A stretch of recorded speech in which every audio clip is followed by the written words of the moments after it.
안녕하세요. 오늘의 사연입니다. 구독과 좋아요 한 번씩 부탁드릴게요.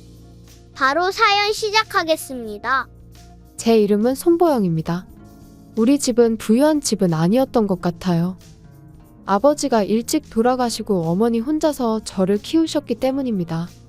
하지만 가난하지만 즐거운 우리 집이라는 말이 있듯이 저는 결코 불행하지 않았어요.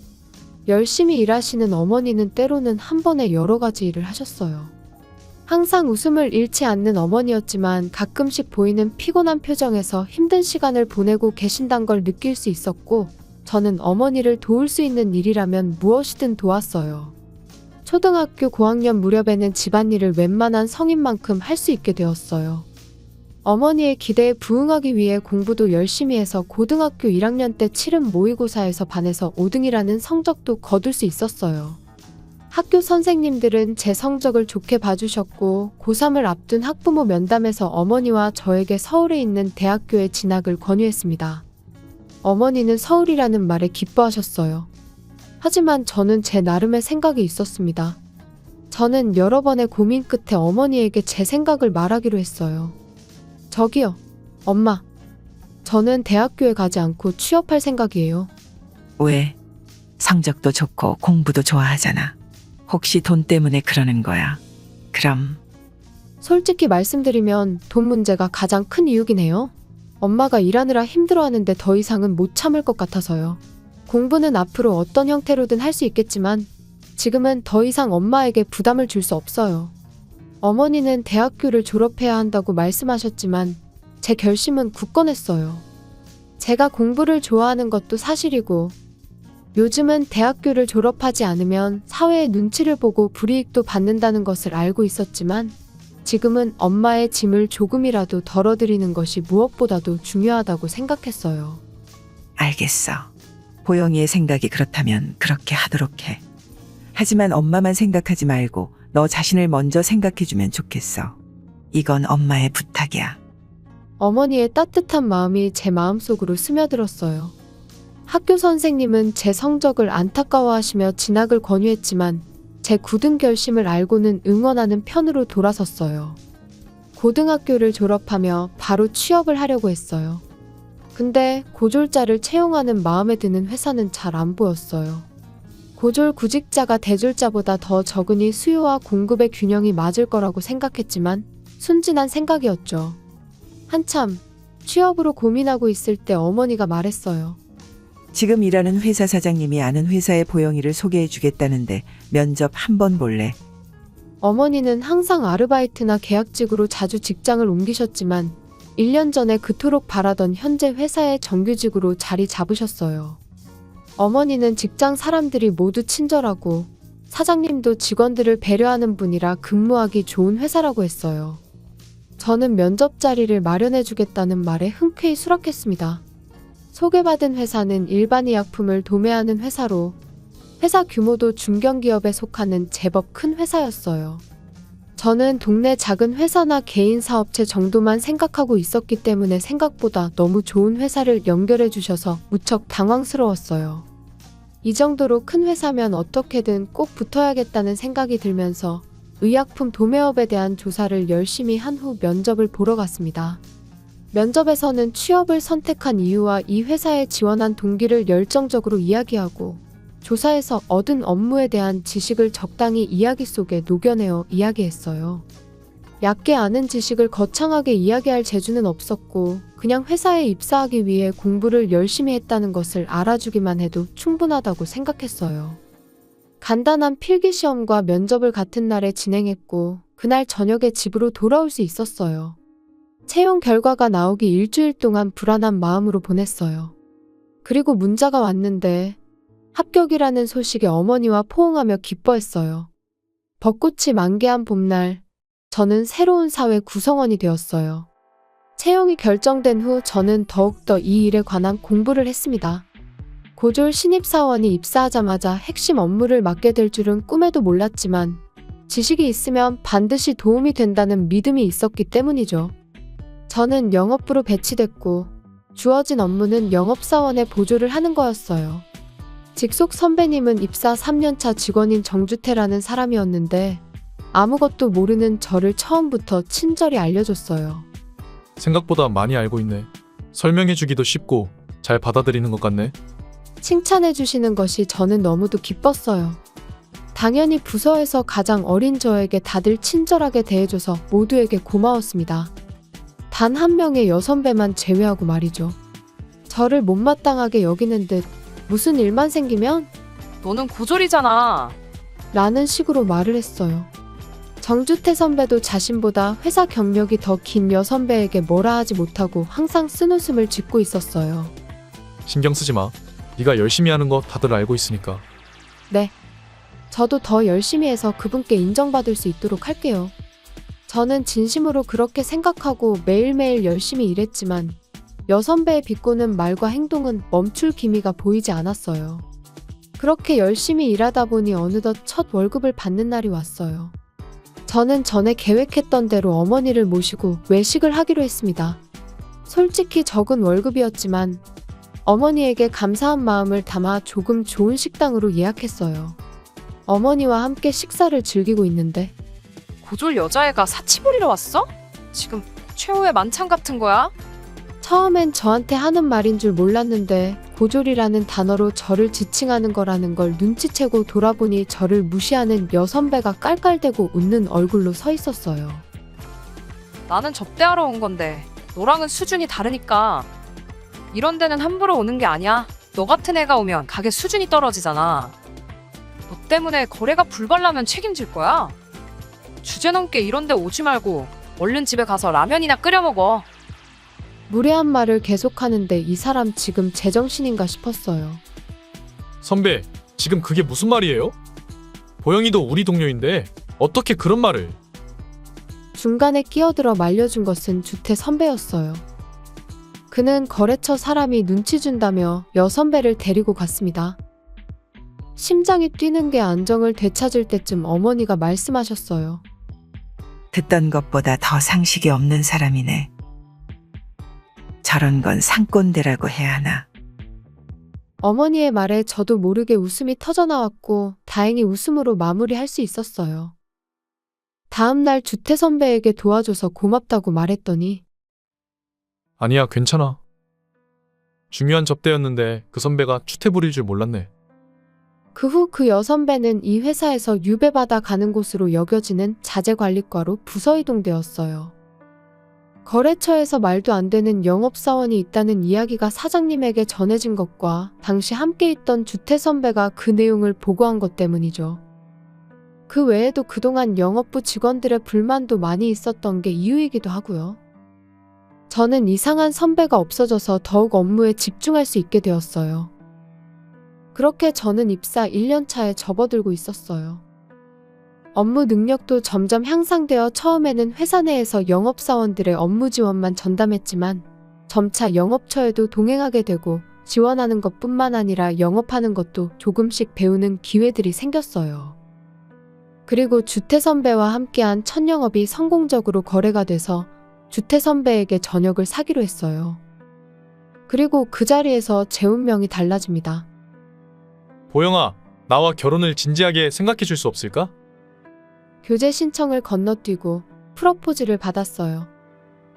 저는 잠시 동안 할 말을 잃었지만 곧바로 제 감정을 살펴봤어요. 네, 저도 선배와 같은 마음이에요. 지금 생각하면 제정신이 아니었던 것 같은데 저도 모르게 바로 대답을 해버렸어요. 주태 선배와는 연인 관계는 아니지만 1년 동안 희로애락을 함께하고 있었어요. 저는 이미 이성으로 매력을 느끼고 있었던 거죠. 이때부터 결혼 이야기는 점점 더 빠르게 진행됐고 마치 롤러코스터를 타는 것처럼 그저 몸을 맡길 수밖에 없었어요. 어머니는 이제 만 20살이 된 제 결혼에 놀라셨지만 사위 될 사람이 예전에 식당에서 저를 도와줬던 선배라는 사실을 알고 진심으로 축하해줬어요. 주태 선배는 결혼하기 전에 꼭 이야기해야 할 게 있다고 했어요. 엄마가 얼마 전에 넘어져서 다리가 부러졌어. 골절은 나아서 퇴원했는데 아직 불편한 점이 많아서 그런데 당분간 같이 살면서 도와드리고 싶은데 어떻게 생각해? 결혼하고 나서 이런 얘기를 하면 당황할 것 같아서. 힘들겠지만 괜찮을 것 같아요. 그러면 회사를 그만두고 시댁에서 전업주부로 지내는 건 어때? 회사를 그만두는 게 어떠냐는 제안은 고민이 됐어요. 왜냐하면 일을 그만두기에는 너무 아쉬웠거든요. 저는 곰곰이 생각한 끝에 대답해줬어요. 어머님을 도와드리는 건 알겠어요. 하지만 회사는 계속 다니고 싶어요. 힘들겠지만 일하면서 최대한 보살펴 볼게요. 그러니까 저를 많이 도와주세요. 알겠어. 보영이의 마음을 존중해. 나도 많이 도와줄게. 초봄이 조금 지나서 슬슬 더워지기 시작할 무렵에 저는 신부가 되었어요. 행복한 결혼 생활이 시작된다. 라고 생각했는데 생각지도 못한 일들이 벌어졌습니다. 시어머니와는 결혼 전에 몇 번 만났었고 친절하고 온화한 성격이 마음에 들었어요. 다리를 절뚝거리며 불편해하시는 모습에 어떻게든 도와드리고 싶었습니다. 그런데 동거를 시작한 시어머니는 그때와 같은 사람이 맞나 싶을 정도로 변했어요. 며느라, 다리가 아파서 내가 아무것도 할 수 없으니까 집안일 좀 부탁할게. 자고로 며느리는 남편과 시어머니한테 헌신적이어야 해. 저녁 준비 좀 빨리 해. 아들이랑 날 굶길 셈이야. 집안일 좀 꼼꼼하게 제대로 해라. 오늘 아들이 장어 먹고 싶다는 거 들었지? 제일 좋은 걸로 사줘. 뭐? 비싸다고. 너도 돈 벌잖아. 아들이 벌어오는 돈에 의지하지 말고 네 돈으로 사. 시어머니의 폭풍 잔소리가 밀려왔어요. 시어머니는 집안일에 전혀 손대지 않았고 입만 열면 잔소리가 나왔어요. 저는 직장 때문에 시어머니의 요구를 온전히 따를 수 없다고 말했는데 그럼 일을 그만두면 되잖아. 아들도 그런 이야기를 했다며? 그러니까 그만두도록 해. 고집으로 계속 다닐 거면 그런 불평할 자격이 없지 않아? 그리고 시어머니가 돈을 요구하기 시작했어요. 회사 안 그만두고 집안일 이런 식으로 할 거면 적어도 그만큼의 돈을 나한테 줘야지. 그렇게 한다면 조금은 이해해 줄 수 있지. 시어머니의 요구는 아무리 생각해도 이해할 수 없어서 받아들이지 않았지만 그만큼 집안일을 신경 써서 해야 했어요. 어머니와 함께 살면서 집안일에는 자신 있었지만 한 사람이 할 수 있는 일은 한계가 있었어요. 저는 잠자는 시간을 줄여가며 집안일을 할 수밖에 없었어요. 그 영향으로 눈 밑에 다크서클이 생기고 회사에서 일하다 보면 졸음이 쏟아졌어요. 동료들이 걱정돼서 남편에게 요즘 집에 무슨 일 있냐고 물었지만 남편은 그냥 웃으면서 아무 일도 없다고 말했어요. 맞아요. 제 또 다른 고민은 남편의 태도였어요. 시어머니가 모든 집안일을 저에게 떠넘기고 잔소리, 비꼬는 말, 돈 요구하는 것 등을 남편에게 말해봐도 엄마는 어린 너를 단련시키고 있는 거야. 훌륭한 아내가 되도록 말이지. 일을 계속하면서 집안일도 잘하겠다고 했잖아? 돈 얘기는 진짜 돈을 달라는 게 아니라 그냥 동기부여를 해주려고 하는 말일 거야. 결혼 전에는 날 도와주겠다고 했잖아. 집안일을 혼자서 하기엔 벅차. 조금만 도와주면 좋겠어. 나는 일 열심히 해서 가정에 도움 주려고 하고 있어. 그러니까 나는 내 일만 잘하면 돼. 남편은 집안일도 돕지 않고 시어머니에게 아무 말도 하지 않고 막무가내였어요. 시어머니는 다리가 조금만 아파도 다 죽어가는 소리를 내며 저를 시중드는 사람처럼 대했어요. 정말 한시도 가만히 있을 수가 없었어요. 나름대로 최선을 다하던 중에 회사에서도 좋은 성과가 있었어요. 큰 계약을 성사시켰는데 공로를 인정받아 최우수상을 받게 되었어요. 상금 같은 게 있는 건 아니었고 아침 조회 시간에 칭찬을 받는 게 전부이지만요. 그래도 열심히 일한 걸 인정받는 것 같아 기뻤어요. 이날 저녁에 집에 가니 남편은 이미 집에 와서 맥주를 마시고 있었어요. 왠지 표정이 좋아 보이지 않는 남편에게 그동안 공들인 게 잘 돼서 기쁘네 라고 말했더니 운이 좋았던 건데 너무 자만하지 마. 라는 뜻밖의 말을 했어요. 운이 좋았을 수도 있지만 나름대로 열심히 했어. 축하 좀 해줘. 잘난 척하네. 너 때문에 동료들한테 남편이 너는 뭐하고 있냐며 핀잔받는 게 얼마나 성가신지 알아? 이제 일 그만두도록 해.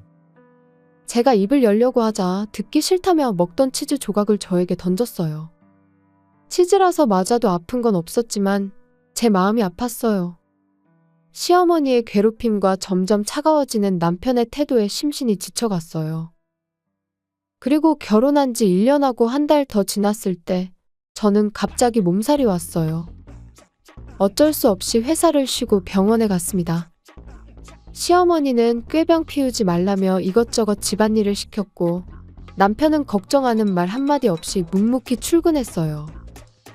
한숨을 쉬며 찾아간 병원에서 의사에게 들은 말은 축하합니다. 임신 8주 차에 접어들었군요. 앞으로 몸 관리 잘하세요. 제 몸인데도 임신했다는 사실을 전혀 몰랐기 때문에 한동안 멍한 상태였지만 점차 기쁨이 밀려왔어요.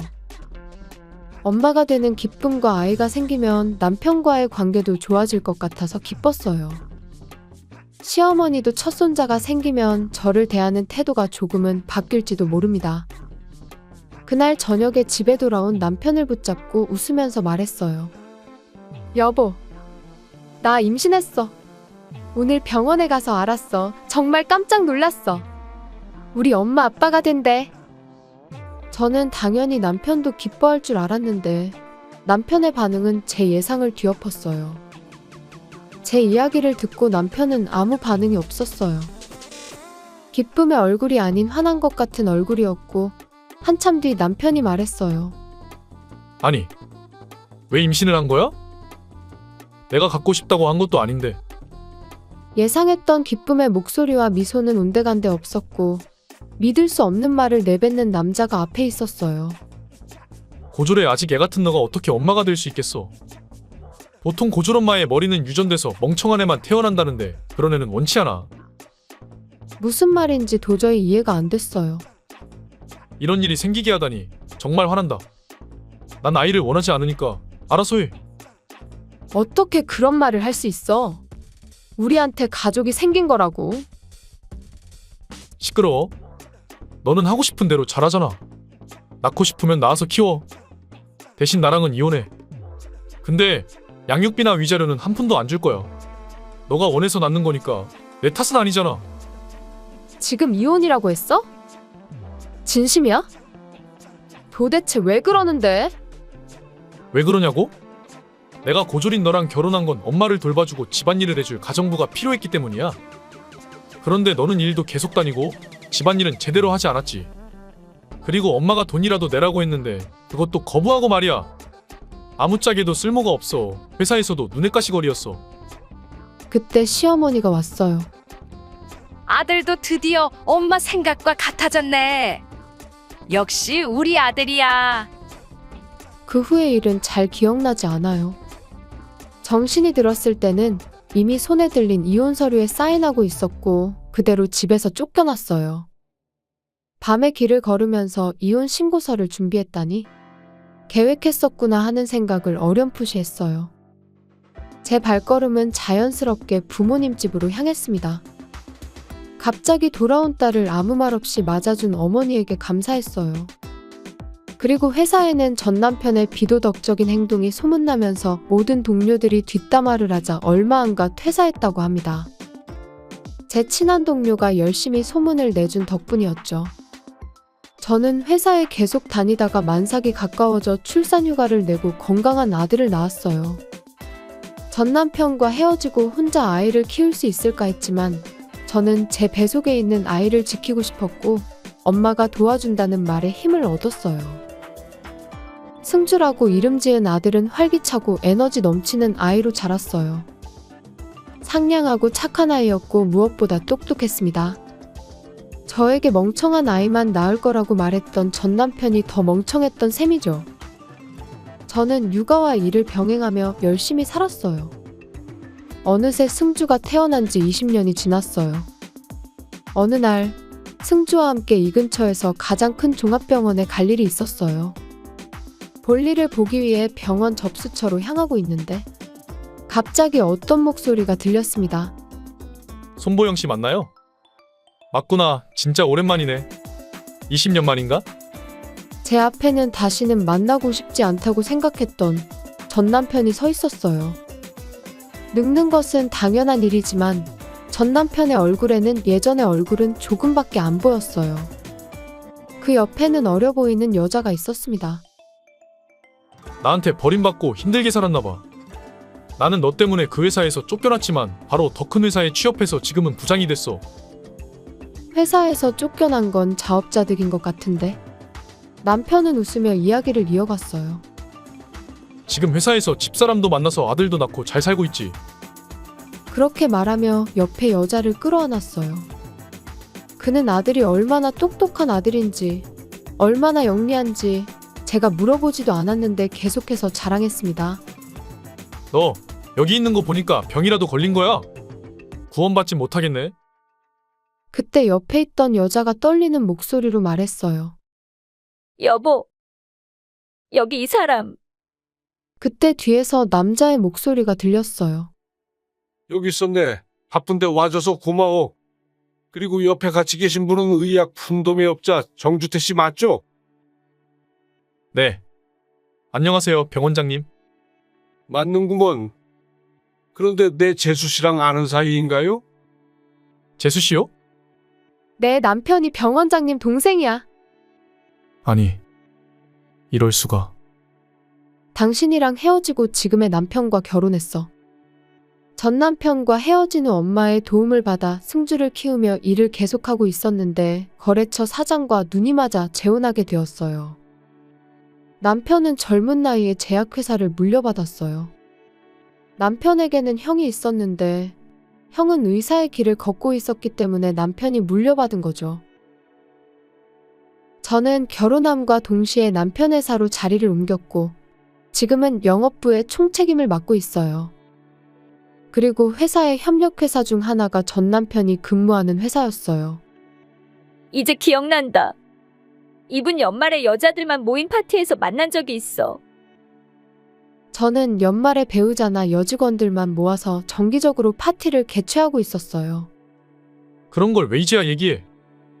당신이 전처에 대해서 말해준 게 없으니까 당연히 몰랐지. 내가 알았으면 안 말해줬겠어? 일단 주태 씨한테 말할 게 두 가지가 있어요. 먼저 지금 우리 병원에 입원해 계시는 어머니 말인데 의사나 간호사들 불만이 많아서 퇴원 좀 해주면 좋겠어요. 전 시어머니는 노안으로 다리와 허리가 약해졌고 넘어져서 다리뼈에 금이 가서 입원했는데 뼈는 다 나았지만 이런저런 이유를 대며 퇴원하지 않고 있다고 했어요. 다음 환자를 입원시킬 수 없는 것도 문제지만 전 시어머니가 이기적이고 폭언을 일삼고 난동을 부리는 게 가장 큰 이유라고 합니다. 며느리 또한 집에서 간병하는 걸 거부한다네요. 퇴원하면 안 돼요. 저는 시어머니를 간호할 수 없어요. 정말 제멋대로이신데 감당이 안 된단 말이에요. 지금까지 얼마나 힘들었는데요. 아무래도 전 시어머니는 제 뒤에 들어온 며느리도 괴롭힌 것 같아요. 그리고 다른 하나는 당신과 거래를 중지하려고 합니다. 이유는 우리 약품 구매 책임자를 오늘 해고할 건데 말 안 해도 무슨 뜻인지 알겠죠? 전 남편은 약품 구매 책임자와 리베이트를 건네며 부정거래를 반복했어요. 영업 실적은 이런 비리로 세운 거였죠. 그래서 오늘 재수 씨를 부른 거예요. 이런 것들도 바로잡고 새로 거래를 하기 위해서. 그때 옆에 있던 승주가 입을 열었어요. 아줌마, 저 기억하세요? 제가 아드님의 학원 강사였어요. 아, 기억나네요. 그때 그분이시군요. 아들은 방학 때 아르바이트로 학원 강사를 한 적이 있어요. 그때 맡았던 학생 중 한 명이 과잉행동장애라는 장애가 있어서 수업을 제대로 듣지 못할 뿐만 아니라 다른 학생들에게 폐를 끼치는 일이 있었어요. 그 학생이 전 남편의 아들이었던 거죠. 설마 걔가 제 동생인 줄은 몰랐어요. 장애는 어쩔 수 없다 치더라도 잘 보살펴주세요. 부모로서 책임지고 보살펴 주셔야 해요. 그때처럼 방치하듯 내버려두면 세상 밖으로 안 나오려고 할 거예요. 전 남편은 아들의 자랑을 늘어놨지만 실제로는 전혀 아니었어요. 너가 내 아들이구나. 많이 컸네. 이제야 절 알아보시는군요. 근데 당신은 제 아버지가 아니에요. 제가 오늘 어머니와 함께 이 병원에 온 것은 제가 개발한 업무관리 시스템 도입을 논의하기 위해서예요. 그리고 당신 회사에서도 제 시스템을 원했지만 정중히 거절하겠습니다. 승주는 어렸을 때부터 똑똑해서 저도 놀랄 때가 종종 있었어요. 한 번은 주변 사람들의 권유로 IQ 검사를 받은 적이 있어요. 그 결과 IQ가 150으로 측정됐는데 소위 천재였습니다. 성장하면서 재능이 더욱 도드라졌고 현재는 서울대에 입학했고 이번에 개발한 업무관리 시스템을 판매하는 회사를 친구들과 창업했어요. 잠깐만, 그 시스템은 사장님이 도입하면 좋겠다고 했던 건데 나 때문에 도입 못한다고 하면 내가 난처해지잖아. 전 남편은 결국 회사에서 징계를 받았어요. 이유는 병원과의 불법 거래로 회사에 손해를 끼쳤다는 것과 자신의 부도덕함으로 새로운 시스템 도입을 막았다는 게 이유였습니다. 해고까지 이야기가 나왔지만 아픈 아들 때문에 징계만으로 끝났다고 하네요. 그리고 병원에서 사실상 쫓겨난 어머니를 집으로 데려와 아내가 돌본다고 하는데 아픈 아들까지 돌봐야 해서 정신줄을 겨우 붙들고 있다고 합니다. 문득 생각나는 게 있어요. 만약 승주를 가졌을 때 남편이 기뻐했다면, 만약 시어머니가 첫인상처럼 계속 다정했다면, 만약을 생각해도 의미가 없다는 건 알고 있어요. 무엇보다 저는 지금이 행복합니다. 이것은 만약의 세계가 아니라 현실이니까요. 이 현실이 좋다면 그것으로 충분한 거 아니겠어요? 다만 20년이 지난 지금도 가끔은 이런저런 생각이 들곤 합니다. 시청해주셔서 감사합니다. 그럼 다음 영상에서 다시 뵙겠습니다. 안녕하세요. 오늘의 사연입니다. 구독과 좋아요 한 번씩 부탁드릴게요. 바로 사연 시작하겠습니다. 제 이름은 이덕순입니다. 올해 50세, 20살 때 남편과 결혼했어요. 가지농가에 시집와서 거기서부터 지금까지 시댁에서 시부모님과 함께 살면서 가지 농사를 짓고 있어요. 시댁의 가지밭은 엄청 큰 농장은 아니지만 가지로 생계를 꾸려나갈 수 있을 정도로 규모가 제법 됩니다. 연애할 때는 남편이 잘해줬지만 결혼하고 얼마 지나지 않아 남편은 점점 변했어요. 전형적인 잡은 물고기에게 먹이를 주지 않는 타입이었어요. 시부모님도 저를 시집온 며느리가 아니라 새로 맞이한 일꾼처럼 대했습니다. 딸이 한 명 있는데 기숙형 고등학교에 들어가서 그대로 이 집으로 돌아오지 않았고 혼자 살면서 대학교에도 진학했어요. 지금은 같은 회사에서 일하는 남자와 결혼해 행복하게 살고 있습니다. 솔직히 저는 지금 행복하다고 말할 수 있는 삶을 살고 있지 않아요. 아침부터 밤까지 일만 해야 하고 못생겼다. 쓸모없다. 일 못한다. 온갖 욕을 들으면서 저는 이 집에서 거의 노예 취급받으며 살고 있기 때문입니다. 아침이면 제일 먼저 일어나 시부모님과 남편을 위해 아침과 도시락을 준비합니다. 많은 양의 빨래를 널고 아직 자고 있는 남편과 시부모님을 깨우지 않기 위해 바닥도 걸레질을 합니다. 그런 다음 작업복으로 갈아입고 가지밭으로 향합니다. 가지 수확은 여름 동안에 거의 매일 수확합니다. 또한 수확은 비교적 서늘한 오전에 해야 합니다. 더위로 인해 가지의 수분 함량이 변하기 때문이죠.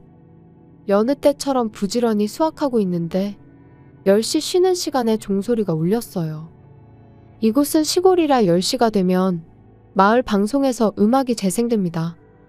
아이 귀찮아. 마누라, 차 좀 내와. 이런 늙은 몸을 끌고 나오게 하다니 우리 며느리는 왜 이렇게 일을 못해? 투덜투덜하며 남편과 시어머니, 시아버지가 느릿느릿 밭을 향해 걸어왔어요. 그렇게 말씀하실 거면 그냥 집에서 편히 쉬고 계시지 그랬어요? 저는 아이스박스에 미리 차갑게 식혀둔 보리차와 간식거리를 건네면서 세 사람에게 말했어요. 멍청하긴! 우리가 부려먹는 것처럼 보이면 사람들이 우리를 어떻게 생각하겠어? 너는 이웃들이 어떻게 볼지 전혀 생각조차 안 하는구나. 이렇게 밭에 와서 도와주는 것만으로도 감사하게 생각해야지. 사실 네가 다 하는 게 당연한 건데 말이야. 우리 집에 시집 온 이상 시댁을 떠받들어야지. 네, 알겠어요. 긴 세월 동안 수없이 반복된 대화입니다. 더 이상 반박할 마음도 없어졌고 저는 가지를 수확하기 위해 제자리로 돌아갔어요. 이윽고 30분 정도 충분히 휴식을 취한 남편과 시부모님은 느릿느릿한 동작으로 가지를 수확하기 시작했어요. 옆에서 지켜보니 출하하기에 딱 좋은 가지뿐만 아니라 너무 작거나 너무 크게 자란 가지까지 수확해서 같은 박스에 담았어요. 이렇게 수확하면 나중에 재선별을 해야 하므로 저에겐 2배로 번거로워지지만 여기서 지적했다간 또 혼날 게 뻔해서 그냥 입 다물고 제 일에만 집중했어요. 그러던 중 점심시간이 되자마자 남편과 시부모님은 가위를 던져버렸어요. 마누라, 밥 꺼내와. 알겠어. 남편이 수확한 박스를 얼핏 보니 3명이 1시간 반 동안 10박스밖에 수확하지 못했어요. 일을 하는 거야. 많은 거야. 라는 생각이 들었지만 늘 그래왔던 거라 더 이상 신경 쓰지 않았어요. 남편과 시부모님께 도시락을 건넸습니다. 그들은 항상 그렇듯이 도시락을 열고선 불평부터 합니다. 이거 왜 이렇게 태웠어? 먹음직스럽게 좀 도시락 싸봐. 왜 이렇게 정이 안 가? 그래, 덕순아. 아들 말 좀 들어. 이렇게 대충 하면 아들이 좋아할 수 있겠어? 그러다 어린 여자한테 뺏기면 어쩌려고 그래? 이건 왜 이렇게 싱거워? 시도 때도 없이 비꼬는 건 30년 동안 이어져 온 습관입니다. 네, 조심할게요. 저는 마음에도 없는 대답을 한 뒤 대충 입에 도시락을 쑤셔 넣고 다시 수확하러 갔습니다. 작업에 집중하고 있는데 갑자기 주위가 조용하다는 걸 느꼈어요. 고개를 돌려 남편이 있던 곳을 보니 남편이 보이지 않았어요. 다 먹은 도시락은 치우지도 않고 그대로 돌아간 거였어요. 저는 안도의 한숨을 내쉬었습니다. 제 일만 늘어날 뿐이라 솔직히 말하면 안 오는 편이 차라리 편해요. 하지만 이런 시골에서 아내만 일 시킨다는 소문이 날까봐 많이 신경 쓰는 듯 했어요. 그래서 저렇게라도 형식적으로 작업하러 오는 거죠. 저는 다시 수확 작업을 시작했어요. 오후에는 모양이 안 좋은 가지와 흠이 있는 가지를 수확합니다. 먹는 데는 지장 없지만 상품성이 떨어져서 시장에 내놓을 수가 없는 것들 말이죠. 이것도 남편이 이런 건 직접 수확해서 처리해야지. 폐기하는 데다가 돈 쓰는 건 돈 낭비니까 네가 수확해서 처리해. 라고 해서 수확하는 거예요. 그 가지들도 모두 수확을 마친 저는 오늘 수확한 가지를 모두 작업장으로 가져갔습니다. 작업장에서 가지를 정성스럽게 씻고 박스 포장을 했어요. 기계의 힘을 빌린다고 해도 혼자서 하기에는 힘든 작업입니다. 그 후 오늘 수확한 가지의 출하전표를 발행해 송장을 붙이고 배송회사에 가져가 배송합니다. 모든 작업이 끝난 시간은 대략 날이 어두워지는 저녁 7시쯤이에요. 지친 몸을 이끌고 집으로 돌아오면 아침에 말려놓은 빨래가 저를 반겨줘요. 잠깐만 일하는 남편과 시부모님의 작업복까지 앞에 4명의 옷이라 꽤 많아요. 빨래들을 챙겨서 일단 다른 방에 널어놓아요. 거실에서 맥주를 마시며 여유를 즐기던 남편과 시부모님은 제 얼굴을 보자마자 한마디씩 했습니다. 오늘 늦었네. 뭐 하다가 늦은 거야? 얼른 저녁밥부터 만들어. 그리고 집에 오면 먼저 씻고 돌아다녀. 흙 떨어지잖아. 덕순아, 이렇게 늦을 게 뭐 있어? 일할 때 좀 빠릿빠릿하게 움직여. 다 씻고 나면 목욕물도 좀 받아놔. 마누라, 생긴 대로 느릿느릿 움직이지 말고 머리 좀 써서 요령껏 일해. 도대체가 칭찬해줄 게 하나도 없어. 저 씻고 올게요. 그 다음 저녁 만들어 드릴게요. 저는 화장실로 향했어요. 어제 제가 화장실 청소도 해놔서 목욕물 정도는 자기가 받으면 될 텐데 도대체 왜 매번 시키는 걸까요? 30년이 지나도 풀리지 않는 수수께끼예요. 남편과 시부모님이 저녁을 먹동안 저는 싱크대에 쌓인 그릇들을 설거지하고 내일 먹을 반찬과 도시락을 준비해요. 이건 도대체 무슨 반찬이야? 꼭 생긴 게 당신처럼 기분 나쁘게 먹기 싫게 생겼네. 술을 기분 좋게 먹은 남편은 저를 자주 놀립니다. 아들아, 아무리 본심이라고 해도 앞에서 기분 나쁘다고 말하면 불쌍하잖아. 마누라, 소주 가져와. 알아서 센스껏 좀 가져와라. 그리고 안주도. 물론 저녁 식사 뒷정리는 제가 해야 해요. 저는 4시간 정도밖에 잠을 잘 수 없어요. 이것이 제 일상입니다. 고맙다는 말도 듣지 못하고 그저 욕과 불평만 듣는 날들에 저는 지쳐가고 있었어요. 그런 와중에 농사를 짓는 것만이 마음의 안식처였어요. 저는 흙을 준비하고 씨를 뿌리는 것부터 시작했어요. 싹이 나고 자라서 예쁜 가지가 되도록 정성을 다해 키워요. 그렇게 정성을 들인 가지가 크게 자라 햇빛을 반사하는 모습을 보면 정말 뿌듯해요. 어느 날 100박스 분량의 가지 수확량을 본 남편이 저를 향해 소리쳤어요. 야! 수확량이 너무 적은 거 아니야? 뭐라고? 우리 밭에는 하루에 100박스 정도가 딱 맞아. 어제 TV에서 나온 데는 200박스를 수확한다는데. 근데 너는 100박스면 맞다고? 우리가 손해보고 있는 거 아니야? 분명 TV에 나온 곳은 우리보다 규모가 더 크기 때문일 거예요. 우리 밭 정도면 하루에 100박스가 적당하다니깐? 거기처럼 200박스 하려면 사람이 더 있어야 해. 하지만 제 말은 불에 기름을 부은 격이 되었어요. 남편은 제가 말대답한 게 싫었나 봐요. 네가 오후부터는 구부러진 가지나 네 같은 불쌍한 가지를 수확하고 있으니까 그런 거지. 제발 쓸데없는 짓 좀 하지 마. 쓸데없는 짓이라니. 모양이 좋은 가지는 아침에 수확하지 않으면 맛이 달라져. 그래서 모양이 안 좋은 가지는 오후에 수확할 수밖에 없어. 게다가 모양이 안 좋은 가지를 계속 놔두면 영양분을 다 가져가기 때문에 꼭 수확해야 해. 아, 닥쳐. 누가 네 생각 듣고 싶대? 오늘은 200박스. 아니, 250박스 수확할 때까지는 집에 들어오지 마. 돈도 안 되는 못생긴 가지 따위는 그냥 내버려둬. 넌 돈 버는 것만 생각하면 되는 거야. 알겠어? 오늘 무슨 수를 써서라도 250박스 채워와. 저는 제 마음속 깊은 곳에서 분노가 올라오는 게 느껴졌어요. 가지 재배는 제 자존심이자 제 전부이기도 했습니다. 그래서 이런 취급을 받으면서도 정성을 다해 키워왔던 거죠. 그리고 모양이 안 좋은 가지를 쓰레기 대하듯 말하는 것도 화났어요. 아무리 그래도 정성 들여 키운 가지인데 말이죠. 알겠어. 저는 아랫입술을 깨물며 대답했어요. 그래, 이제야 말 좀 알아듣네. 남편은 만족스러운 표정으로 집으로 돌아갔어요. 저는 남편의 뒷모습을 바라보며 다시는 집에 들어가지 않겠어. 라고 다짐했습니다. 오늘 저는 이 집을 떠나기로 결심했어요. 남편의 말대로 저는 밤새도록 수확해 250박스를 채웠어요. 출하할 수 있는 모양 좋은 가지는 수가 정해져 있기에 어쩔 수 없이 아직 출하하기에는 이른 가지를 미안하다 고 말하면서 수확했습니다. 그리고 수확을 모두 마친 후 저는 시댁으로 돌아가지 않았어요. 언제든지 가져갈 수 있도록 작업장 사물함에 넣어두었던 귀중품이 든 가방을 들고 발걸음을 옮겼습니다. 제가 향한 곳은 딸의 집이었어요. 늦은 시간에 전화를 했는데도 딸과 사위는 저를 반갑게 맞아주었어요. 그리고 어릴 적부터 시댁에서 제가 어떻게 대접받는지 봐온 딸은 눈물을 흘리며 저를 안아주었어요. 엄마, 드디어 결심했구나. 이제라도 잘한 거야.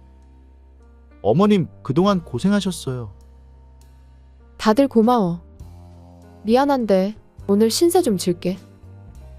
딸과 사위의 다정한 환영을 받으며 저는 오랜만에 웃었어요. 다음 날 저는 딸과 함께 부동산을 둘러보고 가까운 곳에 원룸을 구했어요. 엄마, 괜찮으니까 우리랑 같이 안 살래? 어머님, 그렇게 하세요. 방도 하나 남으니까 여기서 지내셔도 괜찮아요. 오랜만에 자유 좀 만끽하고 싶어. 내 생각해줘서 정말 고마운데 당분간은 혼자 지낼게. 딸과 사위가 저를 위해줬지만 저는 거절하고 원룸으로 짐을 옮겼어요. 그리고 그날 밤 저는 오랜만에 잠을 푹 잤습니다. 다음 날 아침에 핸드폰 진동 소리에 잠에서 깼어요. 가방에서 핸드폰을 꺼내보니 셀 수 없이 많은 부재중 전화가 남아 있었어요. 전화를 걸은 건 남편과 시부모님이었습니다. 저는 가볍게 무시하고 다시 이불 속으로 파고들었어요. 정말 오랜만에 긴 잠을 잤습니다. 그로부터 일주일 정도 지났을 때 딸에게서 전화가 왔어요. 여보세요? 딸? 왜? 엄마, 큰일 났어. 아빠와 할아버지, 할머니가 엄청 화내는데. 지금 우리 집에 와 있어. 알았어. 금방 갈게. 저 때문에 딸이 난처해지는 게 싫었어요. 저는 서둘러 딸의 집으로 향했고 저를 발견한 남편과 시부모님은 제게 온갖 욕설을 퍼부었어요. 마누라, 너 무슨 생각으로 집 나간 거야? 가지 수확은 어떻게 됐어? 덕순아, 말도 없이 다 내팽개치고 나가버리면 어떡해? 너는 은혜도 몰라? 어서 집으로 가자. 지금 빨래랑 설거지 할 게 많이 밀렸어. 덕순이, 너 때문에 가지 출하가 늦어지고 있잖아. 얼른 일하러 오지 못해. 갑자기 사라진 저를 걱정하는 말이 아니라 자기들이 걱정돼서 하는 말들이라 웃음이 터져 나왔어요. 저는 가방에서 종이를 꺼내 남편에게 내밀었어요. 이거 뭐야? 이혼 신고서? 당신이랑 이혼할 거야. 그 집에는 절대로 안 갈 거야. 하하, 돈도 없고 가지 농사밖에 할 줄 모르는 아줌마가 미쳤어. 이거 어쩌지? 돈은 충분히 있는데 말이야. 당신한테 의지할 이유도 없고 의지하고 싶지도 않아. 남편과 시댁 식구들은 저를 조롱하듯이 비웃었어요. 그래서 저는 가방에서 통장을 꺼내서 세 사람을 향해 펼쳤어요. 뭐? 2억. 맞아. 내 돈이야. 사기치지 마. 네가 그런 돈이 어디서 났어? 그거 매출에서 빼돌린 거 아니야? 이리 내놔. 어디서 도둑질이야. 소리치는 남편에게 저는 통장을 가방에 집어넣으며 담담하게 알려줬어요. 이 돈 궁금해? 이 돈 쓰레기 취급하던 그 못생긴 가지. 그거 팔아서 모은 돈이야. 지난 30년 동안 상품성 떨어지는 것만 모아서 계속 팔았어. 약간 흠이 있어도 맛도 괜찮고 싸게 파니까 주부들이 많이 사주더라고. 얼마 안 되는 돈이지만 계속 모았더니 벌써 이만큼 모였네. 그거 다 우리 집 가지잖아. 그러면 그 돈도 우리 집 돈이지.